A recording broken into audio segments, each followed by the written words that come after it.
Cualquier persona puede ser víctima de maltrato en el hogar, independientemente de su raza, edad, orientación sexual, religión, clase social o género.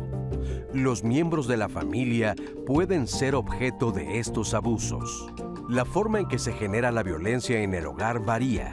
En ocasiones, los patrones de conductas abusivas inician desde el noviazgo. Estas conductas se reproducen de manera nociva y destructiva, como el caso del machismo o por incapacidad para lidiar con emociones extremas como celos, envidia o rencor. Las conductas violentas se seguirán reproduciendo en el nuevo hogar, ya que no se conoce otra forma de convivencia o de vinculación con el otro, provocando que las personas no sepan cómo reaccionar ni qué hacer. Independientemente de cómo se genere la violencia en casa, es importante que las víctimas busquen apoyo en familiares, amigos, vecinos e instituciones. Así podrán protegerse ellos y los integrantes más vulnerables de la familia, niñas, niños y adolescentes. Hoy, quédate con nosotros en Diálogos en Confianza, porque hablaremos de la importancia de reconocer y actuar contra el maltrato o la violencia doméstica. ¿Qué tal? ¿Cómo están? Muy buenos días. Mi nombre es Leticia Carvajal. Como siempre, los saludo con muchísimo gusto. Hoy martes de familia. Y pues sí, ya escuchó usted el tema del día de hoy, un tema muy interesante que sí es necesario definitivamente analizar y reconocer el maltrato en el hogar. Ojalá nos acompañe, ojalá se quede con nosotros y pues sí, es importante reconocerlo, aprender que hay situaciones y que hay abusos que uno no tiene que permitir de ninguna manera y que muchas veces son parte de nuestra vida diaria. Bueno, pues vamos a comenzar con este tema. Saludo con muchísimo gusto a Lía Vadillo, quien estará junto con Jimena Raya en la interpretación en lengua de señas mexicana. Muchísimas gracias, Lía. Como siempre, un gusto saludarte.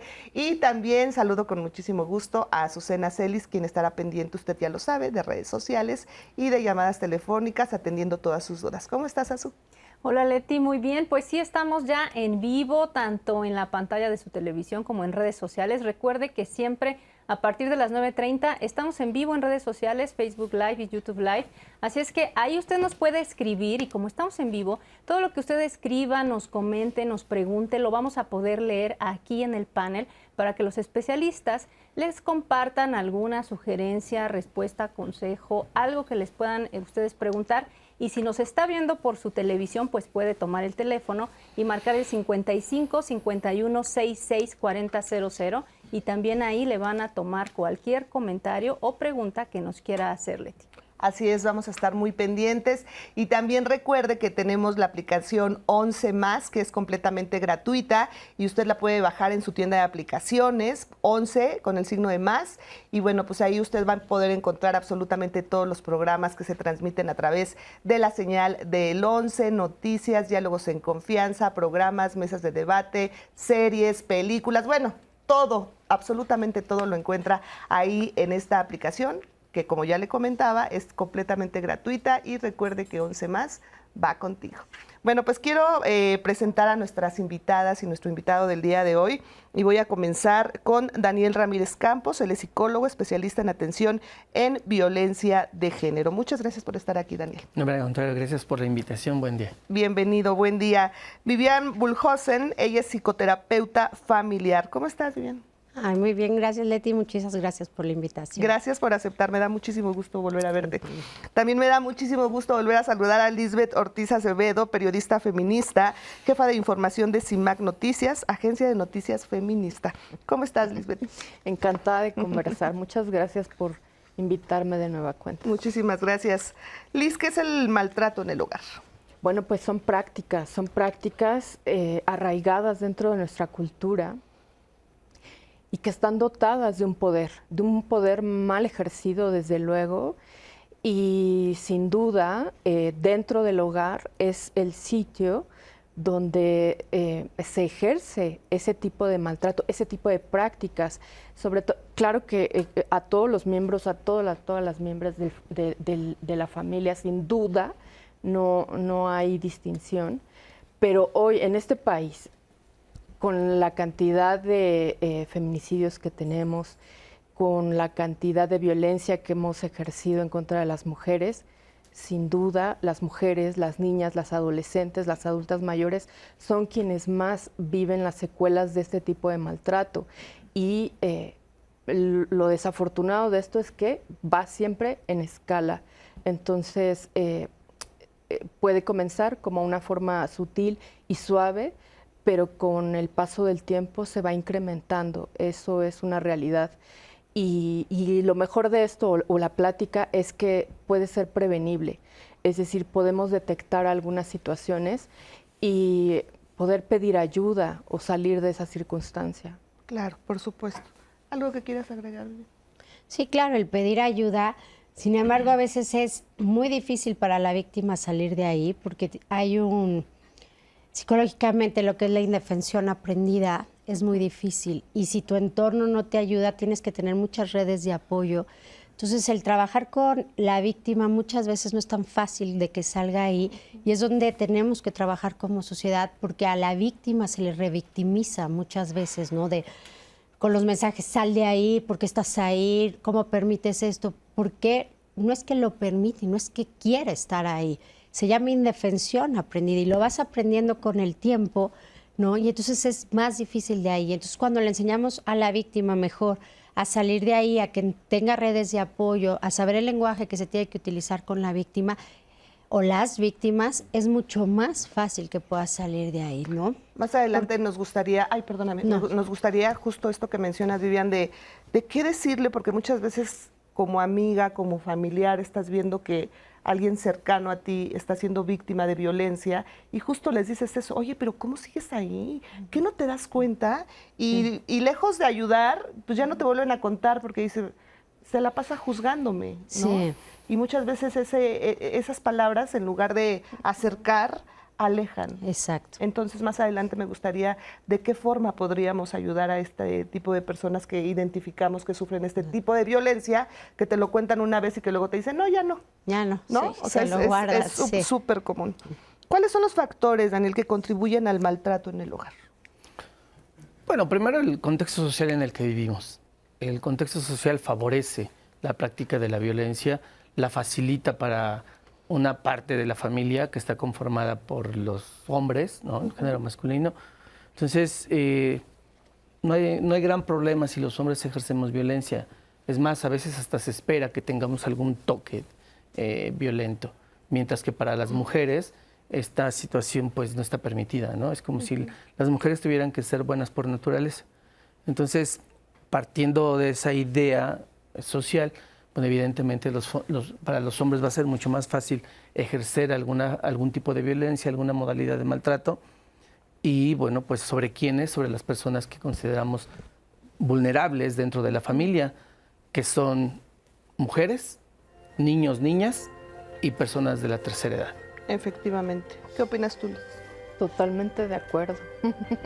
Totalmente de acuerdo y yo creo que una parte importante es empezar a trabajar con las nuevas generaciones, cambiar la forma de relacionarnos, que nos enseñen a las mujeres a temprana edad a levantarnos de la mesa cuando no se sirve amor y respeto. Y de construir el amor, es decir, replantearlo, mirarlo de otra forma. El amor no basta, el amor no lo puede todo, eso no es cierto. Eso es mucho romanticismo, ¿no? Y el amor efectivamente no lo puede todo. Vamos a hacer una muy breve pausa y regresamos con más de este tema. Lo invitamos a que se comunique con nosotros a través de nuestras redes sociales. Por supuesto, estamos muy pendientes de ellas y también vamos a estar leyendo todas sus preguntas y sus comentarios. Regresamos en un segundo.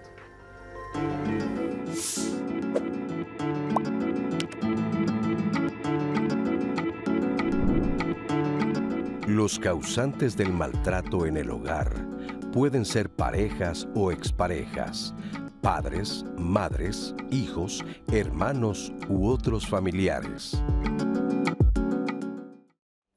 Continuamos aquí en Diálogos en Confianza. Le dije que era rápida la pausa, así que muchísimas gracias por continuar con nosotros. Y bueno, vamos a ir a una cápsula que realizamos a través de redes sociales, ¿no es así, Azu? Sí, así es. Tenemos una pregunta que se les hizo en redes sociales en días anteriores. Y bueno, la pregunta fue, ¿qué tipo de maltrato has vivido en casa? Y esto fue parte de lo que nos respondieron. Vamos a ver.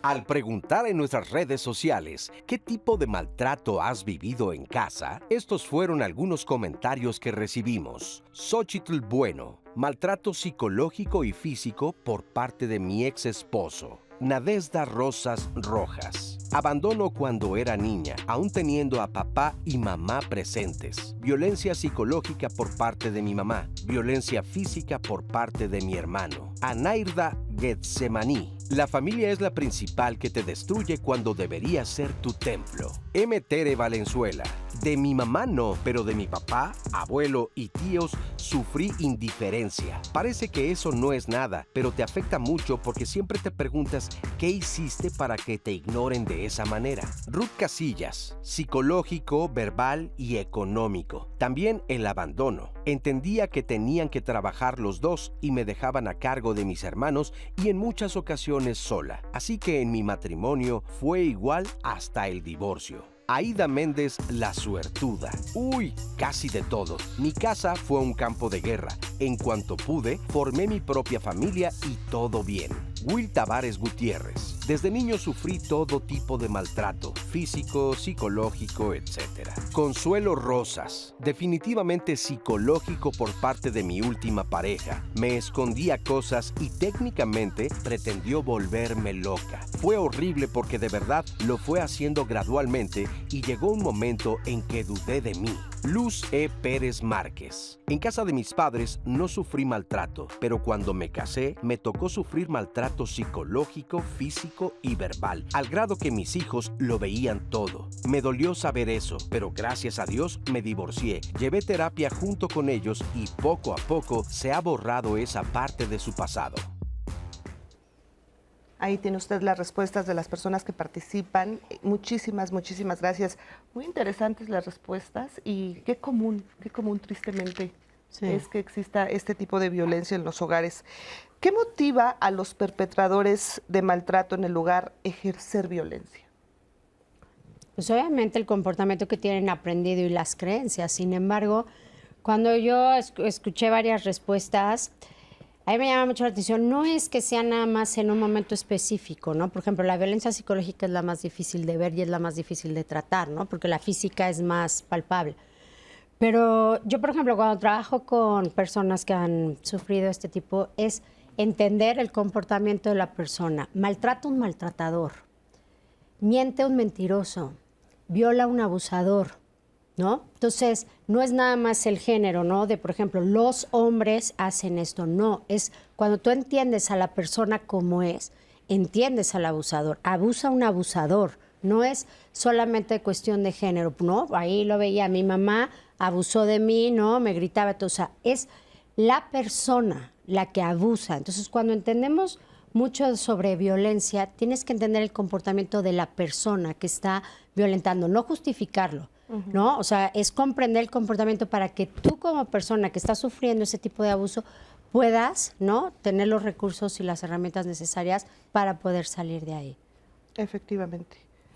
Algo que Mira, a mí me gusta mucho un ejemplo que yo aprendí sobre una cosa que llamamos el doble estándar asimétrico. Es decir, a una misma acción se le dan dos connotaciones distintas, tiene dos significados distintos. Cuando un pequeño o pequeña, no importa, están jugando, brincando, saltando en la cama, poniéndose en riesgo, comúnmente los adultos, si están presentes, si están atentos, pueden decirle, oye, deja de hacer eso, ¿no? Deja de brincar, te vas a lastimar, no brinques, ¿no? Pero bueno, la criatura pues va a seguir brincando porque está intensa, saltando, se sigue poniendo en riesgo, puede ser de un mueble a otro, en fin. Y papá le puede decir, deja de brincar, deja de brincar, deja de brincar, mamá le puede decir, deja de brincar, deja de brincar. Al final de cuentas no deja de brincar y Cualquier escena, por eso decía es un doble estándar asimétrico, papá puede ir, la baja y ¡pam! Le pone una nalgada. O mamá, la toma, le pone su nalgada y le manda por allá. Si vemos la escena, es la misma, pero los significados son muy distintos.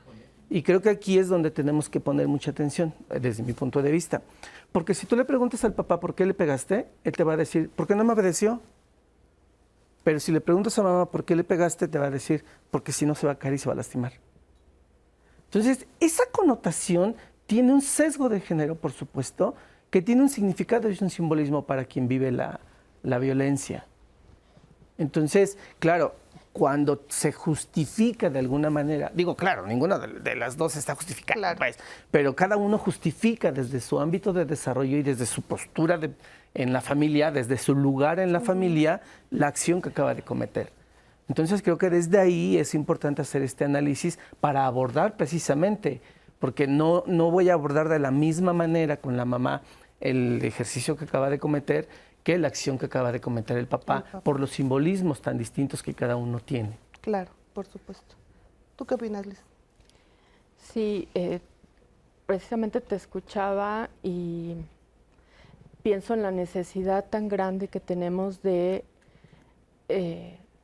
platicar, de dialogar, de saber alternativas distintas, incluso de la misma familia. El que renunciemos a la necesidad de construir una familia a toda costa, me parece muy necesario. Me parece que por sostener esta familia tradicional, hacemos muchísimo y presionamos muchísimo desde la sociedad, desde las instituciones, es decir, escuela, iglesias.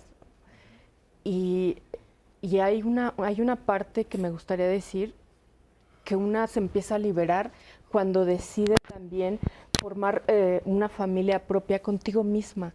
Es decir, más allá de las redes que te construyen, que te acercan a la sociedad, el que no sea tu prioridad, sino que tu prioridad seas tú. Y ya que estés dentro, me parece que hay herramientas importantes para poder detectarlo. Una de ellas me parece que es el poder. Siempre el ejercicio de ese maltrato está imbuido con el poder.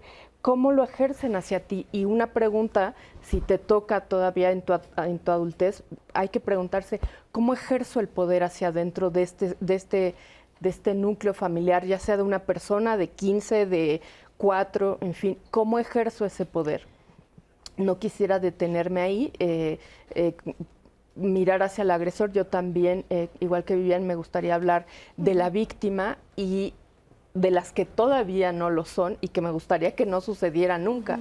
¿Cómo le hacemos para prevenir? Y esa es la manera, o sea, me parece que empezar a mirar y a replantear la familia, la pareja, la manera en cómo nos relacionamos las mujeres y también cómo nos construyen, cómo construimos la diferencia entre niñas y niños y el sesgo que le van otorgando a cada una, la capacidad que le van dando a cada individuo. Y yo creo que eso es necesario y este diálogo me parece que no es nuevo, pero sin duda cada vez está más cercano a nosotras dentro de la sociedad. O sea, cada vez está más cerca y empezamos a mirar cosas que antes no, que eran hace 20, 25 años eran muy habituales y hoy me parece que la sociedad mexicana ha avanzado en mirarnos, en replantearnos algunas circunstancias, pero aún falta un camino muy largo. Todavía es insuficiente para poder detectar eso, el maltrato, cómo me están sirviendo ese amor en la mesa, es lo que decía, qué es lo que te están sirviendo en la mesa y que nos enseñen y nos enseñemos nosotras también a esa autodeterminación, a ese amor propio para que tengas esa fuerza y levantarte de ahí, te puedas retirar en el instante en que puedas hacerlo. Y si no, encontrar la forma, sin duda es muy complejo, también lo creo, pero hay formas. O sea, lo que quiero decir es, dejemos la esperanza puesta en la mesa. Por supuesto. ¿Quieres decir algo, Dani? Sí, claro. Mira, yo retomo lo que dice Liz.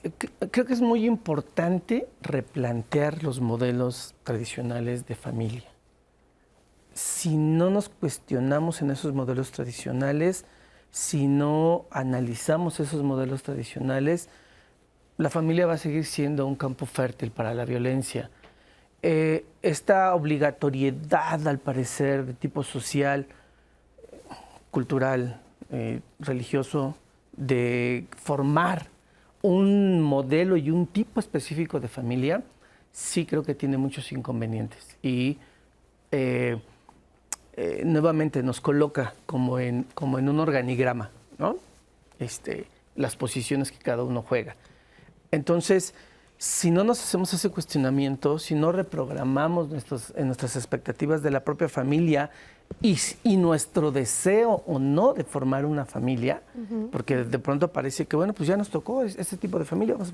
No, si no nos cuestionamos nuestro deseo de formar una familia o qué tipo de familia, vamos a seguir con esa carga y alimentando las distintas formas de maltrato.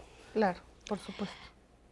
Estoy totalmente de acuerdo en mucho del modelo familiar, pero las familias se construyen por personas. Entonces, cuando tú construyes una familia, es ver, ¿no?, cómo te estás relacionando, con qué persona me estoy relacionando, cómo me estoy vinculando, cómo estoy formando modelos educacionales, de dónde vengo yo y de dónde viene esa persona. Y yo creo que la familia en muchas cosas es maravillosa, te contiene en muchísimas cosas, creo que es un modelo increíble, pero no es la familia siendo como tal, sino las personas que integran a la familia y de qué modelo familiar vienes, de qué lenguaje aprendido, cómo te enseñaron a quererte, cómo te enseñaron a manejar el amor propio, cómo te ayudaron a construir tu estima, cómo procesaste tu entorno y quiénes son las personas que te están formando. Entonces, o sea, sí hago mucho énfasis, no es tanto el modelo como tal, sino las personas que están integrando y quién es la persona que violenta, quién es la persona que agrede. Entonces, cuando tú empieces a asociarte y a disociarte de ese tipo de cosas, empiezas a entender de dónde proviene y cómo le estás permitiendo, ¿no? Porque muchas veces, claro que el amor propio es fundamental, pero también te enseñan a quererte y también te enseñan qué estás permitiendo y qué no, de dónde vienes, ¿no?, para vivir también las circunstancias que estás viviendo. Claro. Porque muchas veces es hasta cultural, ¿no? Como lo decían, es tal persona violenta, se puede violentar esto y se normaliza, pero lo normalizamos las personas como venimos. ¿Cómo viene nuestra historia personal? ¿De dónde venimos? ¿Qué estamos permitiendo? ¿Y qué nos enseñaron? ¿No? Porque a lo mejor hay modelos de familia que dices, vivió, sus papás fueron increíbles, llenos de amor, todo, y le toca una relación así. No sabes ni qué te está pasando, porque no es algo que ni conoces. Entonces dices, ¿cómo? Yo vengo de este modelo familiar que estaba increíble, lleno de amor y todo, y me toca una persona que violenta, que agrede, que daña, pues no sabes ni siquiera qué te está pasando. Entonces, sí es bien importante entender quién es la persona que agrede y quién es la persona que es víctima, quién es la persona agredida y qué es lo que está mirando, porque de ahí se desencadenan muchísimas cosas, ¿no? Claro, y esta parte de la prevención y de enseñarle a nuestros niños, a nuestras niñas, desde muy pequeños a identificar, porque pues sí, tú puedes estar en una familia que no es violenta, que te llenan de amor, que te llenan de respeto, pero no te enseñan que hay otra parte que existe, que es esta violencia, y que cuando la vives, pues obviamente es tremendamente desconocido y no sabes qué hacer ante eso, ¿no? Sí, y eso también es bien difícil, porque dices, ¿qué está pasando? ¿Quién es la persona con la que estoy? ¿Qué estoy viviendo? Y luego si esa persona genera solamente lo que es, ¿no?, el bombardeo de amor, luego la distancia, luego la agresión, luego no, la disonancia cognitiva que te viene es muy difícil, porque tú estás viendo una cosa, creyendo algo que estás viviendo, pero emocionalmente te estás sintiendo otra cosa, las percepciones que tienes, si estás en la realidad, si estás en la locura, si lo tienes que decir, si no, la cultura del silencio que es fuertísima también en este país, porque existe algo que se llama vergüenza, ¿no? Y la víctima también siente mucha vergüenza. Entonces, cuando tú empiezas a tener esa disonancia, decir, lo que estoy viviendo es real, no, luego la dualidad, ¿no? Casi siempre una persona que abusa, y no estoy hablando de género, es te amo, te odio, ¿no? Todo el tiempo, entonces no sabes muchas veces qué estás viviendo, ¿no? Ay, sí. Bueno, pues vamos a una entrevista que le realizamos a Miguel Ángel Quemain. Él es psicoanalista y es escritor, y él justamente nos habla de cómo se manifiesta la violencia en el hogar, desde la violencia psicoemocional, que sabemos que daña los pensamientos y también pues daña las emociones, hasta pues la violencia física, económica y sexual. La violencia familiar se manifiesta en el hogar a través de todo un conjunto de acciones que se cometen por algún miembro de la familia en contra de otro, con la intención de causarle daño en su cuerpo, en sus emociones, en sus ideas, en su libertad. Y son variados muchos los tipos de violencia que uno puede identificar en esta manifestación. Se conoce como psicoemocional, que son acciones que alteran y dañan los pensamientos, las emociones, la autoestima, hacen que las personas se sientan inseguras, con insultos, con burlas, con sarcasmos, con palabras hirientes, ¿no? Física, que son empujones, golpes, mordidas, araños, alguien pasa y le avientas la silla, aparentemente hay descuidos, abandono, no darle dinero para que compre algún útil para su manutención, ¿no? Eso es violencia económica, y también sexual, que cuando la gente se queda sola, pues abusan, se exhiben. Todo eso son las manifestaciones de la violencia familiar. Los factores que contribuyen a la violencia en el hogar son variados, ¿no? La violencia familiar es un universo muy complejo. Los elementos individuales son, por ejemplo, la incapacidad para gestionar emociones, reacciones impulsivas, pero también hay factores que son los factores emocionales que se dan en la familia. Por ejemplo, la incapacidad de los miembros familiares para comunicarse de manera efectiva. A veces se piensa que son las cuestiones económicas, pero no. La historia de la violencia familiar nos muestra que son también historias personales que tienen los propios padres.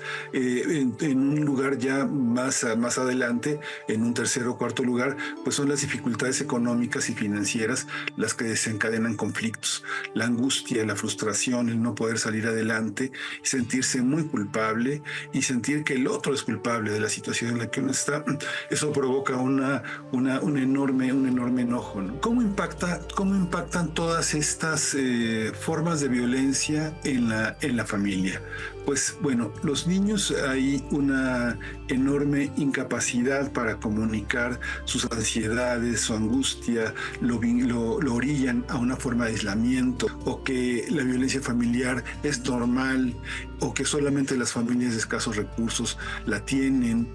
Él piensa que él ha hecho algo malo, que no es la persona adecuada para estar con ellos, que daña el patrimonio de la familia. Todo eso es lo que la violencia genera en los niños y en los adolescentes.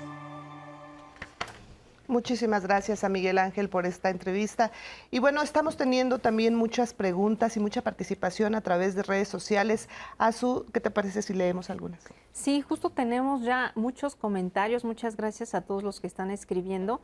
Elsa Dávila nos dice al respecto de que se hablaba de que hay personas que siempre vivieron en familias como muy estables o muy sanas emocionalmente, sin violencia, y llegan a entornos violentos, no saben qué hacer. Pues ella nos dice, pues también estamos los que venimos de una familia muy violenta y nos vinculamos con familias amorosas y no sabemos convivir porque no estamos acostumbrados al buen trato. También es como este tipo de situaciones que se dan. Y por acá teníamos un comentario. Nos dicen, hay golpes y discriminación. Por ejemplo, a mí, mi mamá me golpeaba y me discriminaba por ser morena. Es un comentario anónimo, muchas gracias por la confianza. Y justamente recordaba que tuvimos hace unos martes el tema del resentimiento en la familia, y justo había muchísimos comentarios de personas que decían que habían sido violentados por su mamá. Desde golpes, maltrato físico, psicológico, emocional, ¿no? Hasta, pues, no sé, las mamás que niegan que está pasando incluso un abuso sexual en casa, ¿no? Con tal de no perder a la pareja.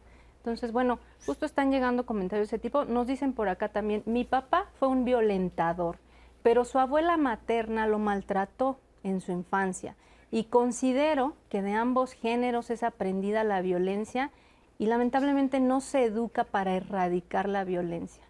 Muchas gracias por estos comentarios. Nos dice Ofelia, la víctima se puede convertir en victimario. Claro. Quien toma conciencia de víctima o victimario, ¿cómo se educa para no ser ni lo uno ni lo otro? Nos pregunta. Muy bien. Está bueno, bien.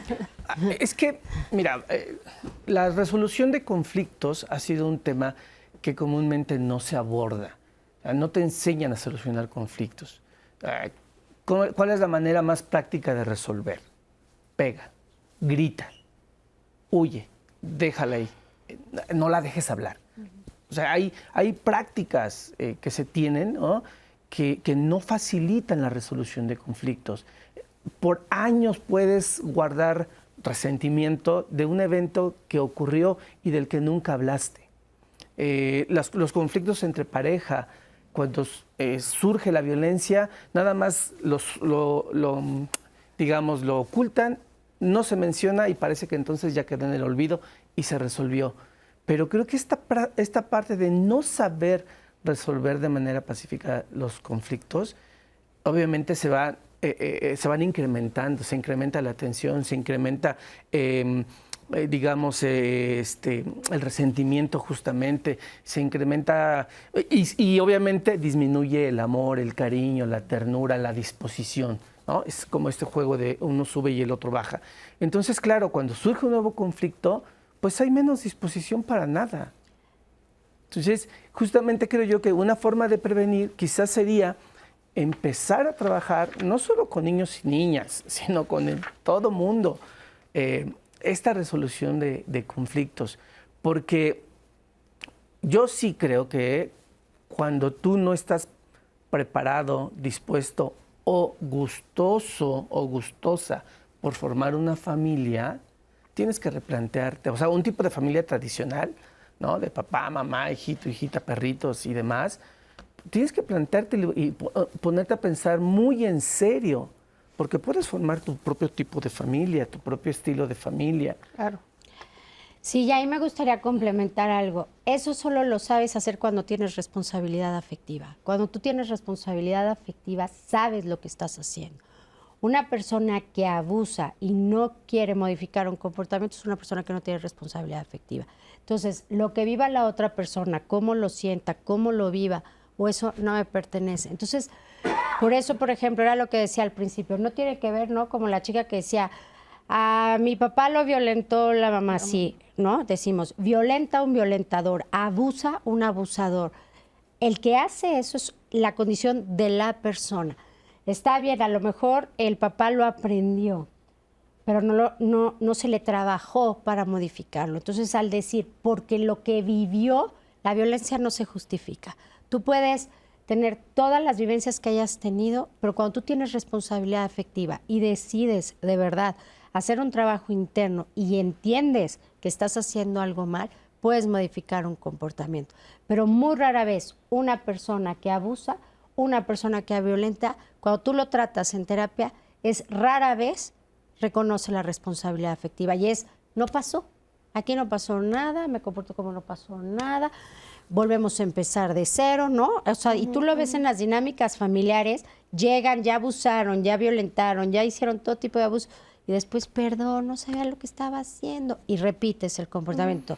Entonces, sí es bien importante que cuando tú hagas cualquier vínculo y hables desde el amor, como lo está diciendo Daniel, que sean personas que tienen responsabilidad afectivas, porque si no la tienes, no te enteras. Claro. Pero yo creo que tenemos que trabajar por detectar eso, porque cuando tú formas o intentas formar una relación de pareja, evidentemente muestras la mejor cara, evidentemente pareciera ser que eres lo mejor del mundo y es bien difícil detectar que la persona con la que te estás vinculando tiene una personalidad subterránea, oscura, negativa y demás. Sí, con todo gusto, Liz, por supuesto. Ahí en ese comentario acotar, una clave es espérate. Nos han enseñado a enamorarte y no ponerte un límite y seguir el bucle, ¿no?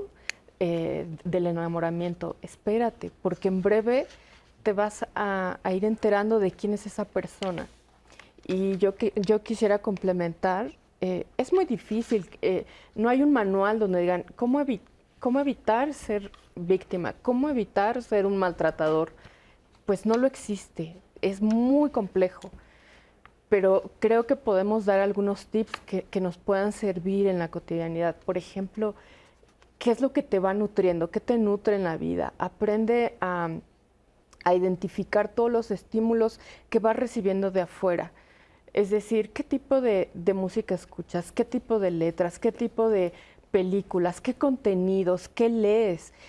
¿Qué te va nutriendo al cuerpo, al alma, al espíritu, con lo que te vas llenando? Yo creo que por ahí podrías empezar a mirar eso, la forma en cómo te vas relacionando y dejar de hacerlo desde nuestras heridas, porque usualmente en esta sociedad nos enseñan a relacionarnos desde ahí, no desde tu potencia, Claro. sino al contrario, desde las heridas. Y bueno, pues ahí marcan roles de género, que siendo las mujeres, bueno, pues yo lo voy a rescatar, conmigo va a dejar Conmigo de va a beber, cambiar. el amor, mi amor es lo muy, va a hacer muy frecuente. cambiar, Sí, ¿no? claro. Y nos creemos eso. Es que le hacía falta yo. Las transformadoras, No le me hacía había falta yo conocido. en su vida, claro. Vamos a, perdón, No, si no, les no. parece, les quiero presentar este testimonio que es muy interesante y nos va a hacer reflexionar muchísimo. Vamos a escuchar. Bueno, yo quiero dar mi testimonio o contar lo que a mí me sucedió desde que tengo uso de razón. Ahora yo entiendo que mi mamá pues también sufría de enfermedad mental porque era muy agresiva y llegaba a ver qué motivo encontraba ella para agarrarme a bofetadas o a jalones de cabellos. Buscaba en quién descargar su frustración, a lo mejor por haber sido mamá soltera que vivía en un pueblo pues tachada, discriminada por la gente por haber tenido una hija sin papá, ¿no? Pues ya al tiempo mi madre se casa con una persona 5 años más menor que ella.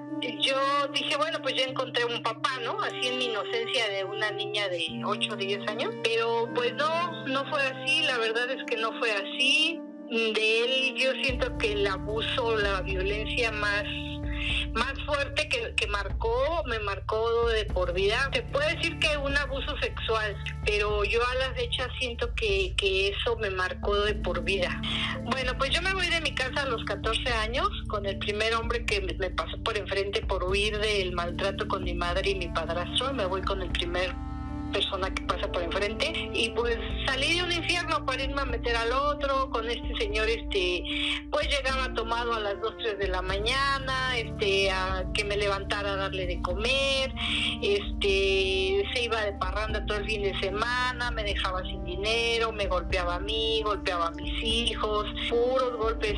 Entonces al ir yo tuve un niño, empezó a crecer, enseguida me embaracé, luego al año y medio tuve 2 bebés y ya después conforme los bebecitos, pues no sé, 2, 3 años, pues no, me fui muy lejos. Casi desde que bebés 2, 3 meses pues lloraban, eran bebecitos, pues les pegaba también a ellos.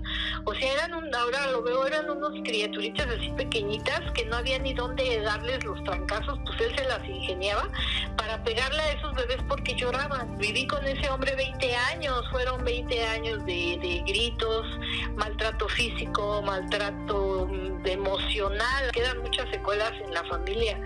Entonces mis hijos pues desgraciadamente no han querido seguir un programa y están muy atorados con sus problemas, han agarrado adicciones, muchas situaciones, ¿no? Reconozco que soy una mujer que vivió maltrato desde pequeña, un maltrato infantil, y de adulta también viví mucha violencia y mucho maltrato por parte del padre de mis hijos. Ay, pues sí, como les dije, este testimonio nos iba a hacer reflexionar muchísimo. Daniel, ¿qué opinión te merece? Mira, pues otra vez encontramos el contexto. Fíjate que yo sí, el abordaje que yo hago a nivel terapéutico, que tiene perspectiva de género, sí hace un análisis distinto. Aunque tanto mamás como papás ejercen violencia, sí hago un abordaje de manera diferenciada. Cuando el papá ejerce violencia, dice, bueno, es que ejerce violencia, pero es que, bueno, también su mamá lo maltrató, bueno, también lo abandonó su papá, bueno, también es que la presión, es que también tenía que mantener a la familia y demás. Cuando mamá ejerce violencia, pues nomás como si estuviera loca, ¿no? Como solita se le ocurrió, Ya, está mal de su cabeza y entonces, no, o sea, hay un contexto. Hay algunas cosas que dicen, no se justifica, pero sí tienes como un contexto de por qué el papá puede ser maltratador, pero mamá. no hay un decir, la mamá quizás sufrió violencia sexual, por ejemplo. Hacemos una pausa y seguimos claro. analizando este caso. Enseguida volvemos. Vale.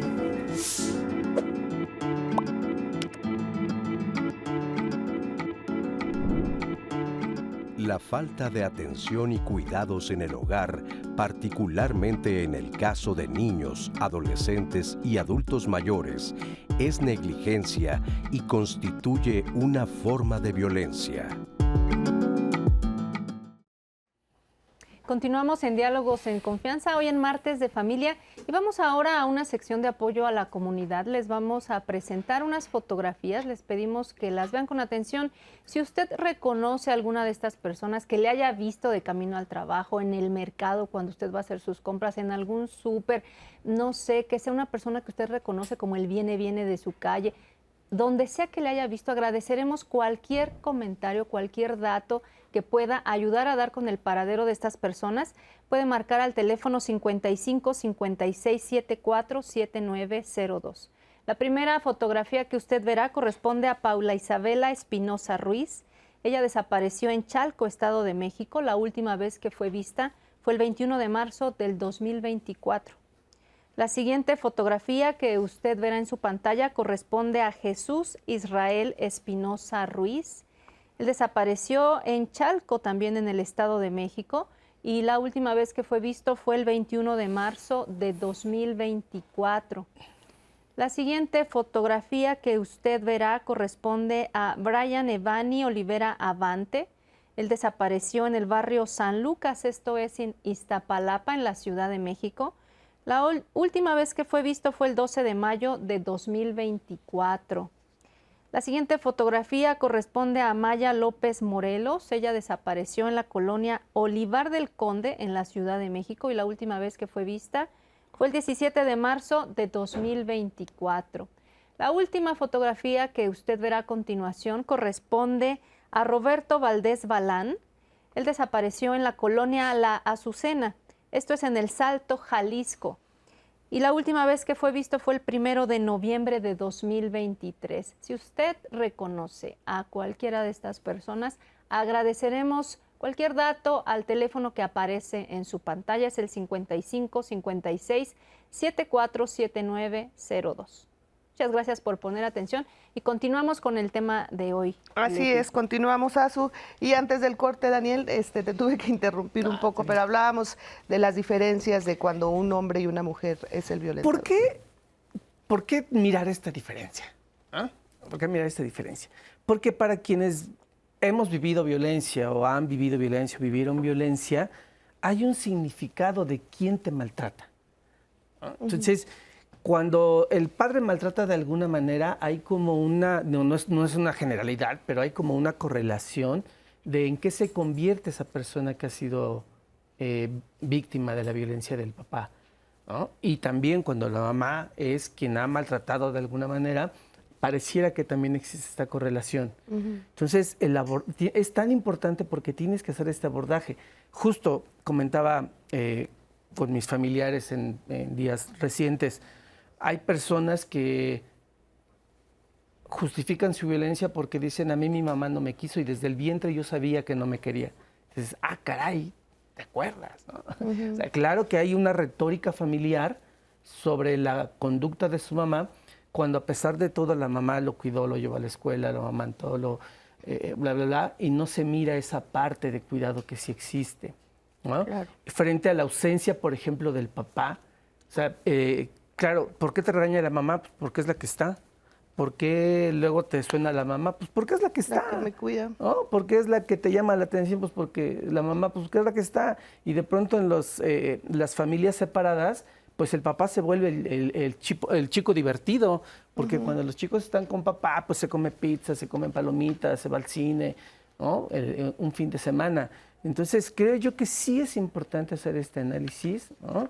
Y me gustaría dar, si se pudiera, como pie también para hablar un poco de lo que hablaron en la cápsula, sobre el tema de la negligencia. Adelante. Bueno, y justo creo yo, sobre todo en la actualidad, con el tema de herramientas electrónicas y redes sociales, creo que algo que estamos viviendo actualmente es justamente cierta negligencia.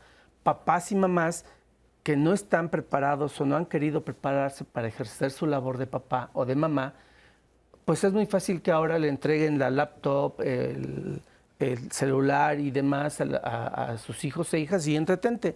No me molestes, entretente. No, en lugar de que andes saltando y brincando y yo tenga que estar atento a lo que estás haciendo, pues entretente. Y bueno, antes era solamente la televisión, pero ahora hay toda una serie de herramientas, Sí, ¿no? videojuegos y demás. La tecnología. Y entonces ya no formo parte de la dinámica cotidiana de los hijos y de las hijas, sino es simplemente pues entretente con lo que puedas. Deshacerme de ti, Deshacerme ¿no? de ti, incluso yo me abstraigo también en la red social, ¿no? Entonces creo yo que esta situación que ha surgido en los últimos años se convierte en una acción negligente. No sé quién es mi hijo, no sé qué hace, no sé si come, no sé qué está viendo, con quién está platicando, y entonces ya, y un poco como familias con una educación alternativa, en donde, bueno, pues ahora ya somos distintos, ya cada quien que haga lo que quiere. Claro. ¿No? Y Sí. ya no, bueno, y creo yo que sería negligencia. Sí, justo hace poco hablamos de ese tema de mi hijo no suelta el celular, ¿no?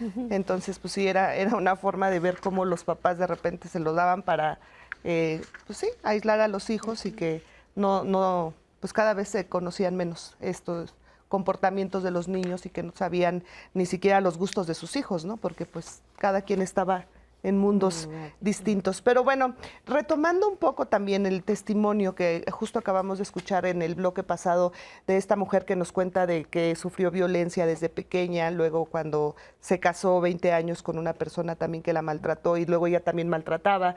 ¿Qué tan común es este tipo de situación? Es casi siempre, sucede casi siempre que si me maltrataron a mí, entonces yo voy a normalizar que me maltraten.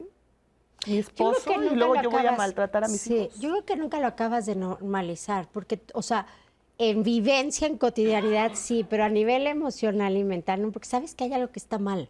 O sea, si tienes conciencia, hay algo que sabes que está mal en ti. Y si tú le preguntas, por ejemplo, a un niño, por ejemplo, ¿no?, que ha sufrido en ese entorno de violencia, cuando van creciendo y nos metemos a su historia personal, es bien triste y fuerte lo que te voy a decir, pero se enojan más con quien permitió la violencia hacia ellos que con el violentador. Si tú empiezas a trabajar la historia personal, ¿no?, cuando trabajas con un niño o con una persona adulta y todo te dicen, sí, pero mi mamá estaba ahí y lo permitió. Mi papá hacía esto, ¿no?, y mi mamá se quedaba callada. O mi entorno familiar era agresivo y todo, y los adultos veían lo que estaba pasando y nadie hizo nada, ¿no? Claro. Cuando vas viendo la historia personal. Es muy común que repitas el patrón de conducta cuando no lo aprendiste y cuando tienes algo que de verdad el miedo sí te paraliza. Y cuando tú tienes miedo, ¿no?, y no lo sabes manejar o no lo sabes gestionar, muchas veces la víctima, en el caso cuando se vuelve victimario, es porque no sabe gestionar la emoción. Entonces yo me desquito con la personita, ¿no?, como ella decía, con la personita más vulnerable, porque yo lo tengo que sacar porque a mí me está haciendo daño. Como lo dije hace ratito, la violencia no se justifica, la violencia no tiene que ser repetitiva, la violencia es una condición aprendida, sí, que tú puedes parar si la viviste, obviamente lo explicaremos si quieres más adelante, con todas las herramientas que tienes para salir de ahí, pero porque yo lo viví, porque yo me salí a los 14 años, yo me metí en una relación así, yo violenté a mis hijos porque yo viví la violencia. Ahí, de entrada, ya tienes ese término de conciencia de sí sabía lo que estaba haciendo. Solamente cuando tienes rasgos de psicopatía o de narcisismo y todo, que no quieres tener responsabilidad afectiva, es cuando no te interesa si ejerciste violencia o no. Pero alguien que declare y que tiene conciencia, sí lo sabe. Muy bien. Vamos a ver, este testimonio es de un joven que nos comenta que pues él sufrió maltrato por parental. Vamos a escucharlo y regresamos. Cuando yo tenía 6 años, iba en el kinder, sufría violencia de parte de mi papá, psicológica, más que nada, gritos, que quería que me pusiera chingón, que no me dejara de nadie, pero aparte sí sentía su rechazo de mi papá, porque como a mí me daban ataques epilépticos de niño, él me veía muy pasivo para mi edad, porque mi papá me decía que era tonto, que cuando iba a salir de las naguas de mi mamá, que me veía muy tonto para salir a la calle, que me tenía que soltar, pero sentía su rechazo. Y el rechazo que sentía de mi papá era que pues, yo esperaba un abrazo, que me reconociera, o sea, que viera que no era lo que él era, ¿no? Y básicamente eso me lo traje en toda mi vida porque siempre busqué el abrazo o el reconocimiento de mi padre. Eso me llevó a ser un niño muy inseguro. Con mi papá básicamente eran gritos y esa parte de eres un tonto, voy a creer que no sepas, y esa parte que te menosprecian, y a lo largo de mi vida pues se me quedó la palabra y me lo creí tanto que siempre buscaba ser perfeccionista en los trabajos, en donde sea, para no sentir esa humillación que yo tenía de la infancia. Mi mamá era como que bipolar, porque también ahora entiendo que era una enferma emocional, porque me apoyaba de repente, pero cuando hacía algo mal, pues me madreaba, ¿no? Y al final de cuentas volvió otra vez la palabra, sé que eres un tonto, que vas a ver hacer, era como te papacho, pero te vuelvo a castigar. Con mis hermanas era más dócil porque casi no se metía con ellas, al que le exigiera más a mí, porque como varón decía que yo era el que iba a mantener, el que iba a sacar a flote cuando tuviera familia y todo eso, y había consejos que sí percibía, pero básicamente sí sentía su rechazo. Yo como también sufrí maltrato, pues por lógica hice lo que me enseñaron, lo que aprendí a que todo se arreglaba con gritos, presionando, y hice lo mismo en mi casa con mis hijos, y no fue hasta que toqué fondo. Cuando toqué fondo porque perdí un negocio. Quedé endeudado en el banco, sufrí de infidelidad por parte de mi pareja, y eso fue como nada más la cereza en el pastel, y ya venía yo de depresiones, porque no podía aceptar que había tronado con un negocio, sentía que a todos que les había fallado, y eso me hizo llegar a un grupo. Hoy como me tengo que hacer responsable, porque ahora han tenido que aceptar y ser su desahogo de mis hijos, y me han dicho qué es lo que no les gusta de mí. Y hoy como papá trato de, sí, todo eso no me supongo, los abrazo, les digo que los quiero mucho, trato de no afanarme tanto en el trabajo y de darles tiempo, de estar con ellos en sus salidas o en las cosas importantes. Y pues ahí vamos un día a la vez, poco a poco. Yo todavía aún le guardo resentimiento a mi papá por el maltrato que me hizo. Muchísimas gracias por este testimonio que escuchábamos. Bueno, pues sí, desde niño, desde joven, sufrió tristemente este maltrato por parte de ambos padres, ¿no? Y lo difícil que fue, bueno, pero afortunadamente, pues tocó fondo. No, y salió adelante y está en grupo. Qué bueno. Efectivamente, pues qué bueno que está tomando cartas en el asunto y que está haciendo ese cambio que es absolutamente necesario.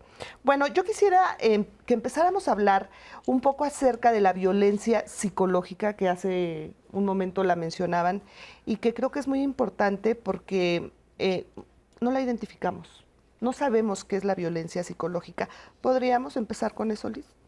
Sí, de hecho, la última encuesta de la dinámica en las relaciones dentro de los hogares fue la que más prevalencia tuvo, la psicológica.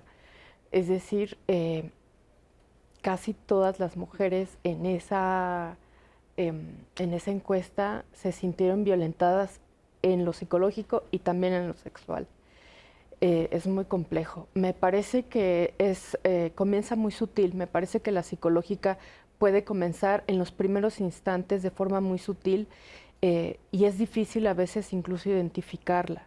Me parece que va a cuentagotas y en algún punto va creciendo, pero tiene el objetivo de menoscabo de la persona finalmente.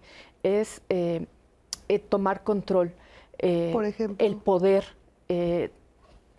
disminuirte en todo, en lo que sea. Es decir, en tu familia, en tus redes, en lo que crees, en tu potencia, en tus estudios, en tu trabajo, en lo que te motiva, todo aquello que te conforma y que te hace ser una persona luminosa, todo eso va a ir disminuyendo. Poco a poco te van a ir poniendo límites a esa luz.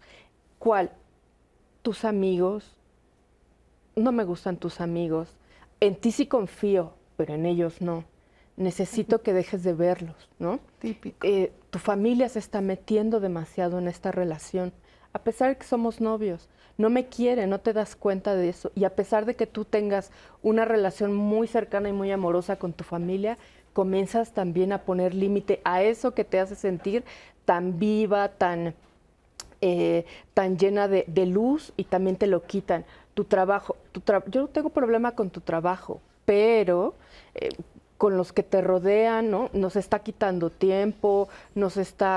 Y entonces comienzas a poner límite y tú misma comienzas a quitar ese espacio de tu vida, pero también va con tu propia corporalidad, ¿no? El quién eres, y entonces empiezan a disminuir esa potencia que tú miras en el espejo, y entonces poco a poco comienzas a desconfiar de ti misma también, y entonces comienzas a aislarte, y ahí puedes ser presa de otras violencias. Se tiene un terreno mucho más fértil para que se ejerzan otras violencias, pero empiezas, me parece que a través de la violencia psicológica, empiezas ese aislamiento tú misma, empiezas a rechazar, sobre todo porque no te vean, te da vergüenza, empiezas a sentir una vergüenza enorme, porque ¿cómo le voy a decir yo que estudié una licenciatura, o yo que he sido una mujer independiente? ¿Cómo les voy a decir que este hombre me está controlando? Es muy complejo, sí. Es muy complejo, y tú misma empiezas a hacerlo por pertenecer y quedarte en esa relación, pero siempre va en menoscabo tuyo, siempre es en signo negativo. Te aísla, te quita lo que te gusta, lo que te motiva, aquello que te conformaba esa potencia. Y sabes, lo peor es que siempre te das cuenta, y hay algo allá dentro de ti que sabe que estás mal. Es como si te fueras marchitando, ¿no? O sea, como si te fueras marchitando en vida ahí adentro, y sabes que está mal, pero a veces te cuesta ponerle un nombre. No sabes qué es, pero algo está mal, algo no me cuadra, a pesar de que sigues caminando en esa relación. Algo no está bien. Es difícil ponerle nombre, pero yo creo que antes de ponerle nombre, hazle caso a tu intuición, a tu energía. La energía no se equivoca. Es que sabes ahí que algo está pasando. Algo está pasando. Daniel, ¿querías agregar algo? Es que hace un recorrido bien bonito, Liz. Y como te dice, desde el noviazgo. O sea, desde el noviazgo ya hay esas señales. De pronto, aislarte de tu familia, intentar aislarte de tu familia, creo yo que es un punto bien importante a tomar en cuenta. Conformar como una especie de alianza, digo que no es porque los novios no se vuelvan aliados, ojo, ¿no? Pero cuando se vuelve una alianza que aísla, una alianza que excluye a las demás personas, a los amigos, a la familia, creo que ahí es un punto bien importante como para poner mucha atención, porque está ocurriendo un asunto de violencia psicológica. Claro. La violencia psicológica es tan complicada que puede ser enloquecedora. O sea, la gente puede sentirse, de veras, que literal, que se vuelve loca. Porque además de las descalificaciones, además de este ataque constante contra lo que dices, lo que piensas, tus gustos, tu figura, ¿no? Tu cuerpo, también hay momentos en los que pues, te puedes sentir amada, te puedes sentir atendida, puedes sentir que la otra persona se preocupa de ti, por supuesto. Pero prevalecen, ¿no? Al principio van apareciendo los rasgos de violencia psicológica y después, claro, ya son más los rasgos de violencia psicológica que las demostraciones afectivas. Pero justamente esto también es lo que engancha a muchas mujeres para decir, bueno, pues a veces es buena onda, bueno, pues a veces sí me trata bien, ¿no? Bueno, ya hasta tengo un hijo con él y luego se parece a él, bueno, pues peor, ¿no? Entonces, vaya, hay muchos enganches ahí que generan la violencia psicológica. Pero es que hay un ciclo, ¿no? Del abuso. O sea, primero es el bombardeo de amor, luego la fase de devaluación, luego el descarte, el hoovering, y ahora hay una más, ¿no? El gaslighting y el zombie, ¿no? Que es cuando regresa la persona comportándose como si no hubiera pasado nada. Pero en esa fase es porque, claro, cuando hay un abuso, no buscan a personas, y eso yo siempre se los digo a la víctima, porque sí eres víctima en ese momento. Son personas inteligentes, valiosas, con todo. No buscan personas así para manipular. No tiene nada que ver con que eres capaz, incapaz, si eres fuerte, si eres débil. La víctima es víctima. O sea, no importa ni el estatus social, ni la educación, ni la formación que tengas, pero sí hacen un recorrido. Y la persona que ha sufrido abuso sabe, y de verdad, no es que se parezca tanto, pero sí hay un ciclo del abuso, ¿no? Y claro, tú te identificas con esa persona y conoce todos tus gustos y tiene todas las atenciones hacia ti. Pues claro que te identificas, ¿no? Claro. Desde el momento en esa relación. Y cuando viene la fase de descarte y de evaluación es horrible porque en la violencia psicológica, cuando vos, por ejemplo, en la fiscalía y trabajas por ejemplo, con mujeres, te das cuenta muchísimas, les inventaron cosas, por más pruebas que tenga la víctima, haga y todo, no, yo lo vi, yo lo percibí, entonces no hay forma de comprobar, muchas veces, hagas lo que hagas, digas lo que digas, delante de un abusador, no importa, porque yo así lo vi, lo percibí, y entonces ahí hay algo que en psicología me encanta que se llama lo de la piedra gris, ¿no? Que muchas veces, hay veces que no te tienes ni que defender, ni contestar, ni nada, porque ante un abusador totalmente, de verdad, nato, o sea, perdón la palabra, pero así nato, no hay manera de defender. Nada de lo que digas, nada de lo que sientas, no pasa nada. Son comportamientos de, pues si ya te hice esto, pero no pasa nada, ya. Es normal. Ya, es normal. Entonces, muchas veces, aunque tengas todos los argumentos, todas las respuestas, todas las herramientas, hay personas con las que ni siquiera te tienes que defender. Mantenerte en silencio y decirle, ok, tienes razón. Ahora, ¿qué sucede cuando, por ejemplo, yo he escuchado muchos casos de mujeres que dicen, es que le pega mucho a mis hijos y a mí no me gusta que le peguen, pero no le puedo decir nada porque es su papá y es la forma de educarlo? Ese tipo de violencia es porque también está ejerciendo violencia hacia ella y seguramente tiene miedo, ¿no? Claro, pues es que también son mensajes que se lanzan. Mira, yo tuve un caso bien interesante, trabajando con un hombre que ejerce violencia, supongo que, no sé si sigue ejerciendo violencia, dejé de verlo, pero él ejerciendo violencia dice que él espiaba a su pareja, ¿no? Y entonces un día ve salir a su pareja de su casa con un chico. Se sube a un transporte, un microbús, y él en su camioneta, 2 cuadras atrás, se le atraviesa el micro. Imagínate el tipo de violencia que hacía este tipo. Espérame. Ok. Te voy a interrumpir. Porque es un ejemplo bien interesante. Pero ahí nos quedamos. Se le atravesó al microbús. Vamos a ir a una pausa, pero antes al Consejo Ciudadano y regresamos. ¿Te has sentido ridiculizada o ridiculizado por tu pareja? ¿Pierde el control y levanta la voz cuando discuten sobre algún problema? ¿Menosprecia tus logros? Todas son manifestaciones de violencia familiar, un patrón de conducta utilizado para controlar a la otra persona. Implica maltrato físico, emocional, económico, psicológico o sexual. En el Consejo Ciudadano de la Ciudad de México, el 20% de las atenciones solicitadas desde cualquier parte del país está relacionada con violencia familiar. La podemos identificar en la intimidación o amenazas del violentador cuando te culpa de cómo se siente, te presiona sexualmente o impide que pases tiempo con tu familia o amistades. Puede incluso hacerte sentir que no puedes abandonar la relación o evita que te marches después de una discusión. La violencia deja huellas no solo físicas, también genera dificultades para conciliar el sueño, trastornos en la alimentación, ansiedad, depresión, baja autoestima, irritabilidad o problemas para interactuar con otras personas. Por los reportes sabemos que 9 de cada 10 víctimas son mujeres. Más del 80% de los casos ocurre en el hogar y los agresores son participantes hombres. Visibilizar y denunciar es vital. En la línea Mujer y Familia o el chat de confianza 55 55 33 55 33 te ayudamos. Es 24/7, gratis, confidencial, desde la Ciudad de México para todo el país.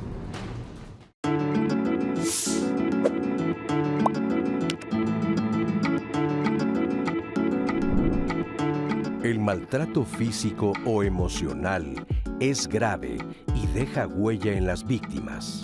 Es fundamental buscar ayuda con familiares, amigos o servicios especializados en violencia doméstica. Ya estamos de regreso aquí en Diálogos en Confianza y pues sí, nos quedamos, pero de verdad muy pendientes de esta historia que nos comentabas, Daniel, y que se le atraviesa en el microbús. Entonces, yo quiero como destacar los niveles de violencia, ¿no? Porque este hombre, tú imagínate que, bueno, hay como el estereotipo de que los microbuseros son rudos, fuertes, peleoneros, y este hombre se le atraviesa al microbús. Se sube al microbús, le dice al microbusero, ¿qué? Le dice, no, nada, yo nada. Ah, perfecto. Y busca entre los pasajeros a la persona que iba con la novia. Y le pone una golpiza ahí en el microbús. Terrible. Y voltea con la novia y le dice, ¿te vas o te quedas? ¿Y qué dijo la novia? No, pues me voy. Digo, si hubiera estado yo, hasta yo me voy con el señor. Todos dijeron, no, todos nos vamos. Todos vamos con el señor.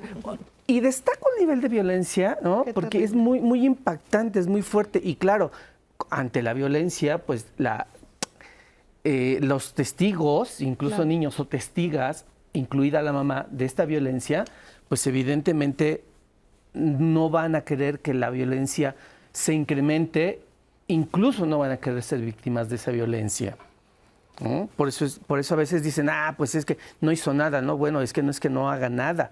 Yo, por ejemplo, he sido víctima de asalto y con un arma de fuego en la cabeza y pues sí te dan ganas de hacer, pero no puedes hacer, o no te puedes mover, ¿no? Entonces, vaya, hay como, esa parte es bien impactante en la vida de las víctimas. Pero también quiero notar, para no dejarlo ahí, porque hay mucha gente que dice, bueno, es que esa es una violencia muy fuerte, es muy intensa. Lo mío no es tanto, ¿no? Y no, o sea, no me gustaría que se quedara ahí, ¿no? Como de, pues lo que yo vivo, pues no es tanto, no es para tanto, no.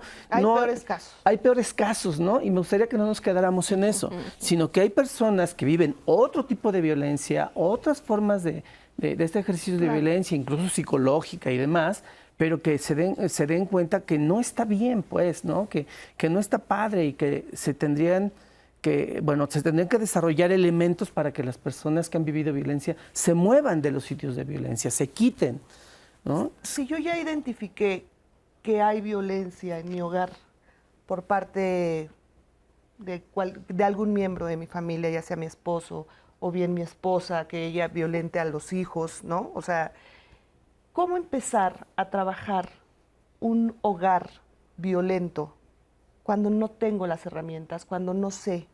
Ya estoy sintiendo, como tú bien lo dices, las emociones.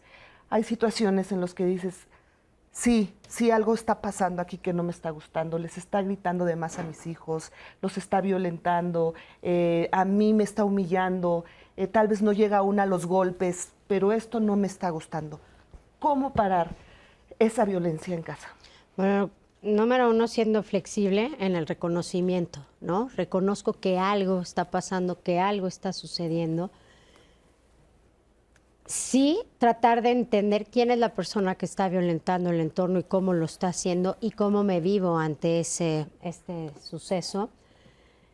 Tener una red de apoyo. Red de apoyo es quitarte un pelín ahí la vergüenza, porque como tú sabes que te está pasando eso, muchas veces no es fácil contarlo.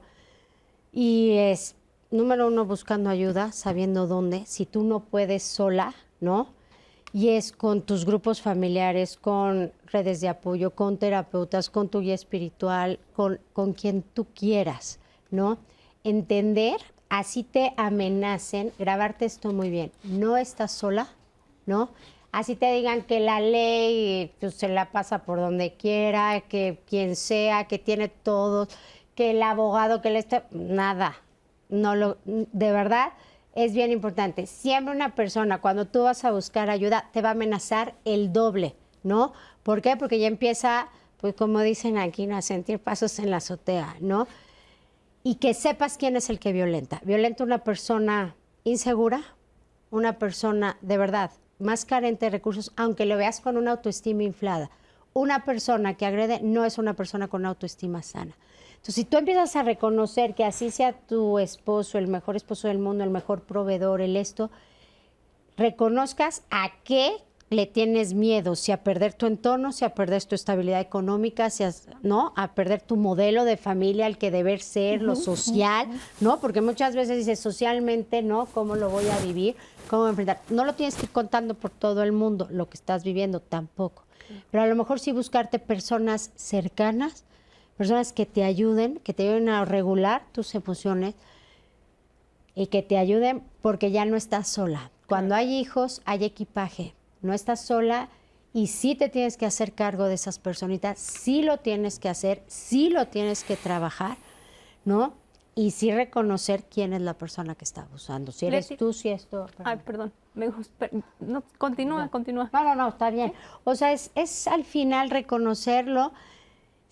No es fácil salir, no es fácil de entrada reconocerlo, no es fácil de entrada pedir ayuda, no es fácil saber que estás siendo abusada y más por la persona que quieres. Efectivamente. Porque le quieres, porque estás ahí, porque hay momentos muy buenos, porque hay otros momentos no, porque se ha portado increíble, porque te ha dado un montón de cosas, porque ahí está, porque es el mejor papá del mundo, de repente no, de repente sí. De verdad, no tengas miedo. Leti, ahora sí me gustaría compartirles un testimonio que tenemos de un joven que nos comparte su experiencia en un ciclo de violencia, pero también su valiente lucha por salir de ahí. Vamos a escucharlo. Actualmente tengo 27 años de edad. Mi primer recuerdo que tengo es desde los 3 años. Mi mamá me golpeaba sin ninguna razón y sin ningún motivo. Yo pienso que porque me parecía mi papá biológico, o esto es lo que me han dicho personas. Yo nunca lo conocí, pero mi mamá hacía comentarios que me parecía a él. Sufrí muchos golpes durante toda mi infancia, regaños fuertes, pero nada comparado con los golpes que recibía. Me rompía cosas en la cabeza, me daba como si yo fuera un adulto. Así fue mi vida hasta que tuve 12 o 13 años, porque crecí y empecé a defenderme, empecé a contestar, empecé a no dejarme. Incluso paraba los golpes de mi mamá con mis propias manos. La verdad, creo que mi mamá siempre me tuvo mucho resentimiento. Las consecuencias de todo esto fue que me volví muy rebelde. Tuve mucho miedo, mucha inseguridad, mucha desconfianza. Pensaba que cualquier persona me iba a lastimar, porque la que se supone que me tenía que amar me lastimaba, que en este caso era mi madre. Pasaron los años y me volví una persona problemática. Me drogaba, tomaba mucho y viví muchos años en la droga. A pesar de que me volví un rebelde, todavía tengo miedo de que las personas me hagan daño, que me golpeen, que se burlen de mí. Y creo que todo esto fue por el maltrato que recibí en mi hogar. Yo no entiendo por qué una madre que se supone debe de amar a su hijo lo maltrataba tanto. Hoy a mis 27 años he buscado ayuda y trato de ser una persona tranquila para que no repetir los patrones que viví con mis padres. Muchas gracias a este joven por compartirnos este testimonio tan valioso, por la confianza de comentarnos esto que le pasó. ¿Qué les diríamos a las personas que justo están pasando situaciones similares? Mira, ni modo, soy psicólogo. Entonces yo creo que el punto más importante es acudir a terapia.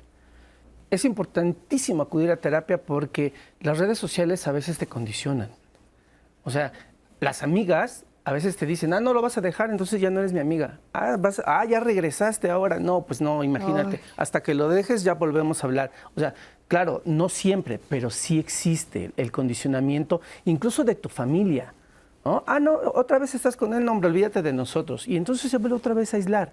Sin embargo, cuando acudes a un proceso terapéutico, digo, no es que sea garantía, pues, pero para eso estamos los profesionales de la salud mental.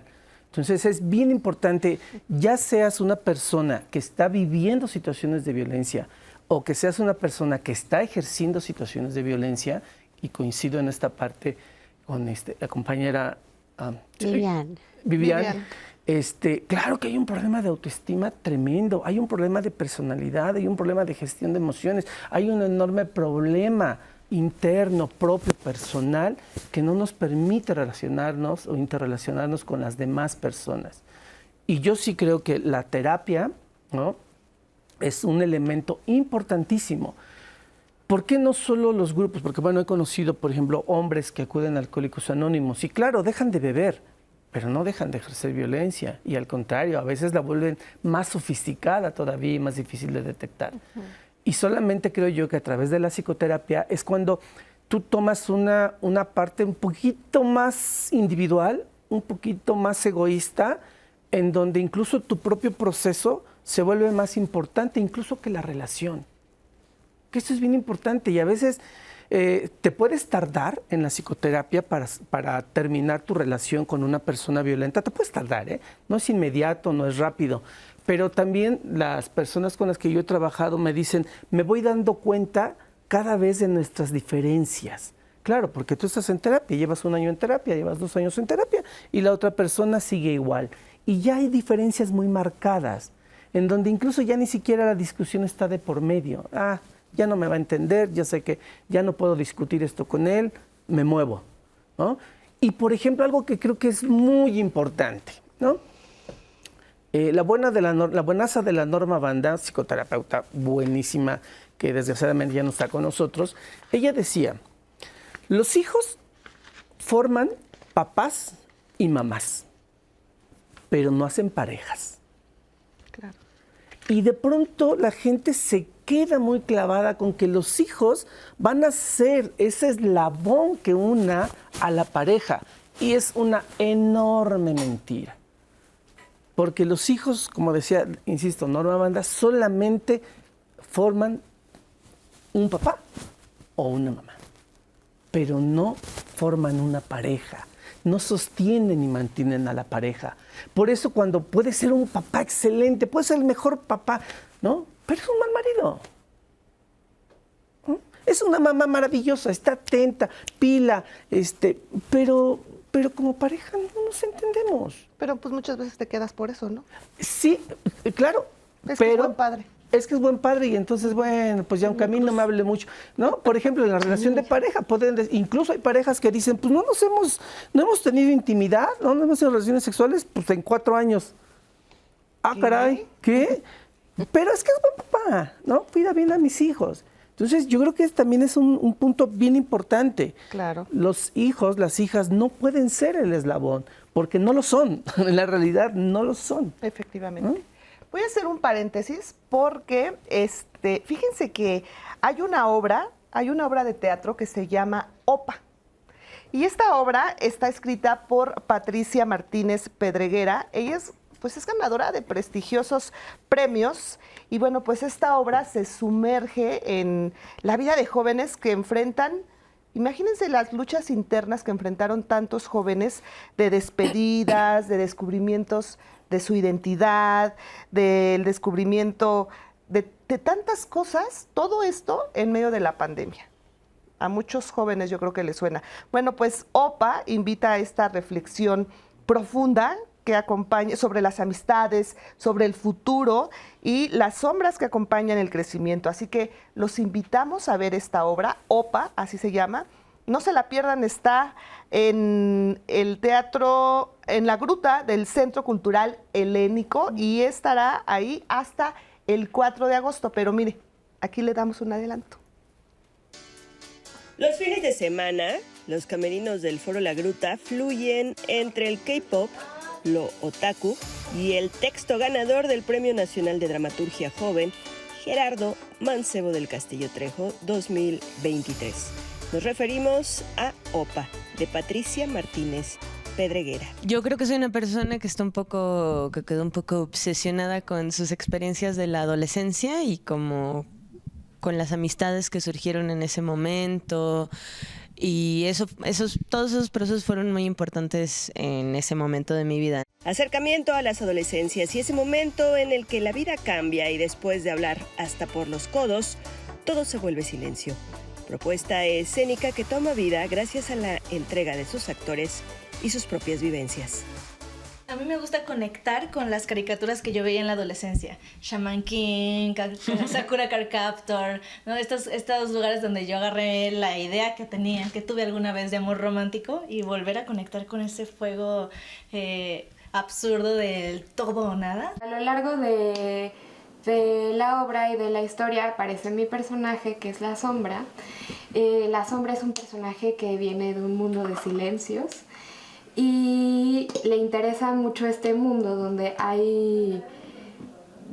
no conocía lo que ella tiene. Trabajo que va de la mano con esos toques de fantasía que entre rubor y pantalones cortos remite a los mal llamados años maravillosos. Algo que a veces tú mismo no te puedes explicar, ¿no? Y tú quieres seguir y quieres echarle ganas, ¿no? Como ahora que te dicen, échale ganas, tú puedes, ¿no?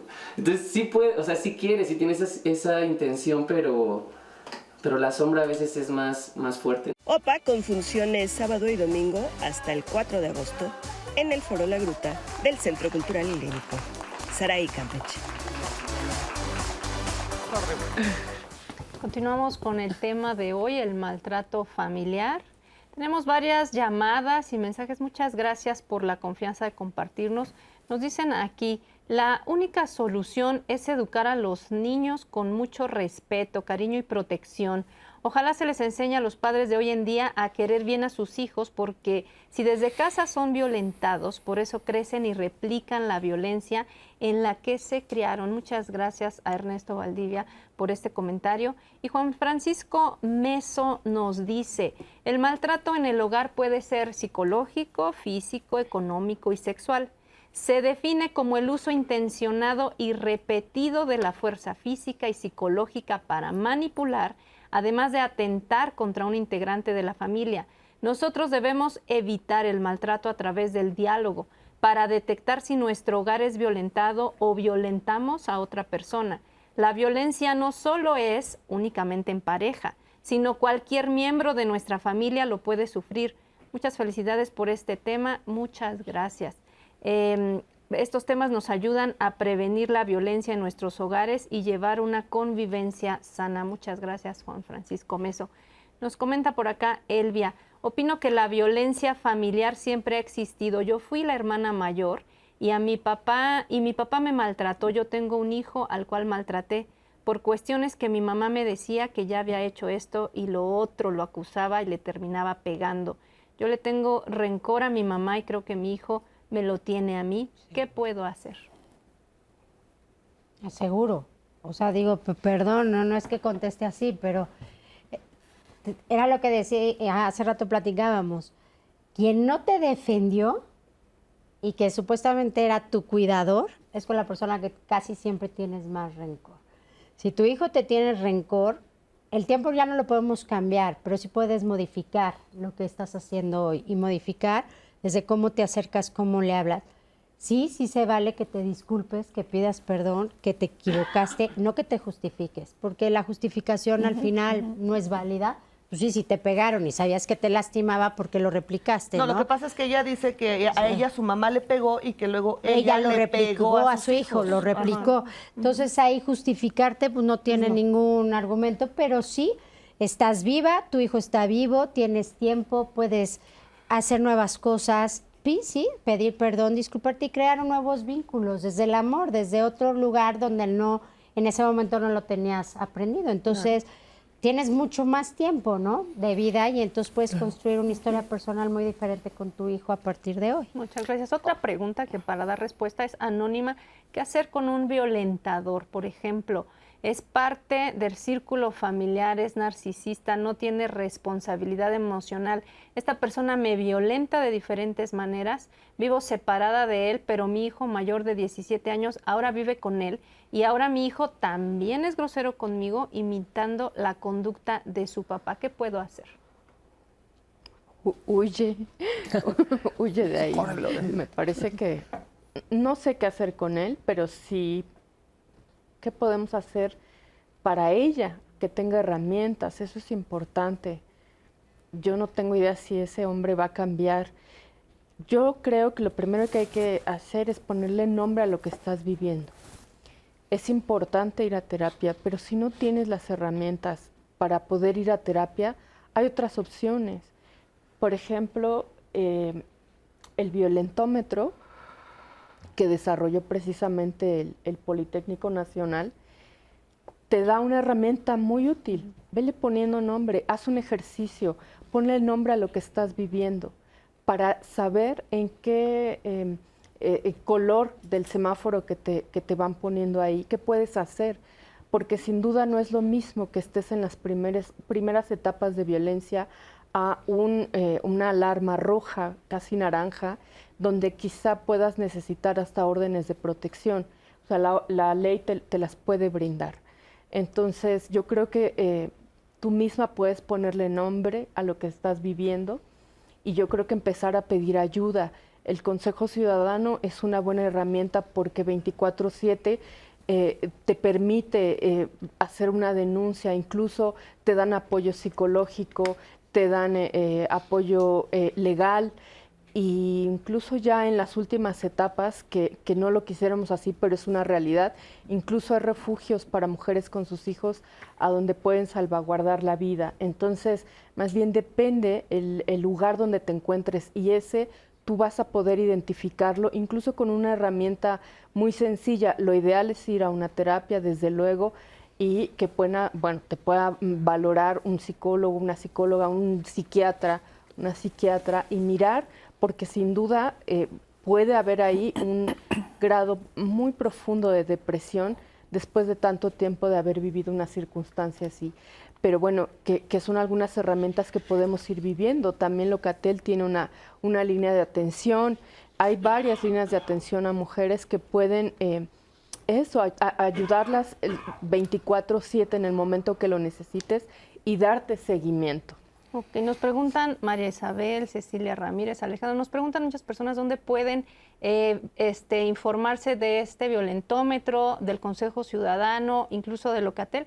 Todos estos datos se van a quedar aquí en las redes sociales para que usted los pueda consultar y ver justamente estos niveles de violencia y dónde pedir ayuda. El Consejo Ciudadano, si usted les marca, les puede orientar, ¿verdad? Así es, ahí vamos a tener también todos los datos, por supuesto. Y bueno, se nos acaba el tiempo, nos queda un minuto. Sí, ¿verdad? Como un minuto nos queda. Pues les quiero agradecer en 20 segundos. ¿Cuál sería tu conclusión? Dale. Bueno, pues creo que una parte bien importante ha sido importantísimos procesos terapéuticos. Muy bien, muchísimas gracias. ¿Con qué nos quedamos? Sí, pedir ayuda a tiempo y que nadie te revictimice. Si ya estás viviendo un proceso emocional difícil, no permitas los mensajes de ten amor propio, sal de ahí, no te quieres, no. Es un proceso y hay que entender lo que está viviendo una persona. Entonces, no te sientas aludida y mejor pedir ayuda a tiempo donde la quieras tomar. Claro. O sea, de cualquier tipo. Gracias, Vivian, por estar aquí. No, gracias a ti. Liz, ¿con qué nos vamos en 20 segunditos? Pues regresa a ti. Yo creo que la respuesta está ya dentro de ti y yo creo que eso es lo más importante. Muy bien, muchísimas gracias. Gracias a escuchar ustedes. Nuestras emociones, eso me gusta Claro, mucho también. Muchísimas gracias.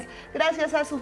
Gracias a todos Gracias, ustedes también por acompañarnos, a todas las personas que nos escribieron, que se comunicaron con nosotros y por supuesto que nos vieron a través de la señal del 11. Los invitamos a que continúe con nosotros aquí y por supuesto los esperamos el próximo martes. Hasta la próxima.